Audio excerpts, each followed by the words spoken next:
le pardon. On parle souvent du pardon comme d'un geste simple. Comme si pardonner consistait juste à dire « ce n'est rien, j'oublie ».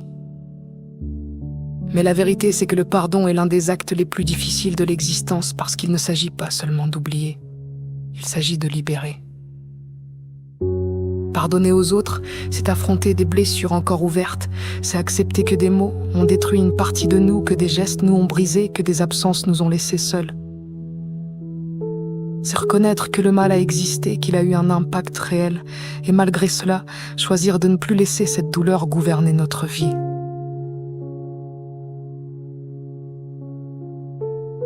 Mais pardonner, ce n'est pas excuser. Pardonner ne veut pas dire que ce qui s'est passé est acceptable, ça ne veut pas dire que l'autre avait raison ni que sa faute disparaît. Ça veut dire que je refuse de porter cette lourdeur en moi jusqu'à la fin de mes jours, que je refuse d'être prisonnier d'une rancune qui m'empoisonne plus que l'autre. Le pardon, c'est moins un cadeau pour l'autre qu'une libération pour soi.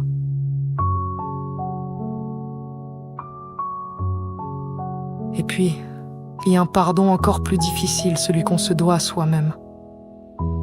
Se pardonner d'avoir cru qu'on n'était pas assez bien. Se pardonner d'avoir accepté trop peu, trop mal, trop longtemps. Se pardonner d'avoir laissé des personnes nous blesser parce qu'on pensait que c'était tout ce qu'on méritait. Se pardonner de nos erreurs, de nos silences, de nos abandons. Ce pardon-là est le plus cruel, parce que nous sommes souvent nos propres juges les plus sévères. On se condamne pour des fautes que l'on continue de ressasser longtemps après que tout le monde les a oubliées. On s'emprisonne soi-même, incapable de déposer nos propres chaînes. Alors que parfois, il suffirait d'un geste tendre envers soi-même, d'un mot doux adressé à son propre cœur, pour commencer à guérir. Pardonner n'est pas un chemin rapide. C'est un voyage lent, douloureux semé de rechutes. Il y a des jours où la colère revient, des nuits où les souvenirs se rallument, des instants où la blessure semble intacte. Mais pardonner, c'est recommencer encore.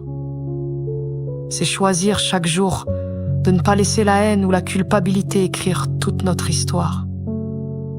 Et si le pardon est si difficile, c'est parce qu'il demande du courage, le courage de lâcher prise, le courage de reconnaître qu'on ne pourra pas changer ce qui a été fait, mais que l'on peut choisir ce que l'on construit à partir de là. Alors oui, le pardon est un chemin. Un chemin vers plus de légèreté, plus de paix intérieure, plus de vérité. Un chemin qui ne gomme pas les cicatrices, mais qui transforme la douleur en force, en apprentissage, en sagesse. Pardonner, ce n'est pas oublier. C'est dire à la vie, tu ne me briseras pas 2 fois avec la même histoire. C'est regarder ces blessures en face et décider, elles font partie de moi, mais elles ne me définiront pas. Et peut-être que c'est ça, au fond, le plus beau dans le pardon. Il ne change pas le passé, mais il transforme notre façon de marcher vers l'avenir. Et toi, à qui devrais-tu pardonner, aux autres ou peut-être à toi-même? Réfléchis-y. Et si ce texte a résonné en toi, laisse simplement un cœur, comme un signe que tu choisis, toi aussi, d'alléger ton cœur. Prends soin de toi.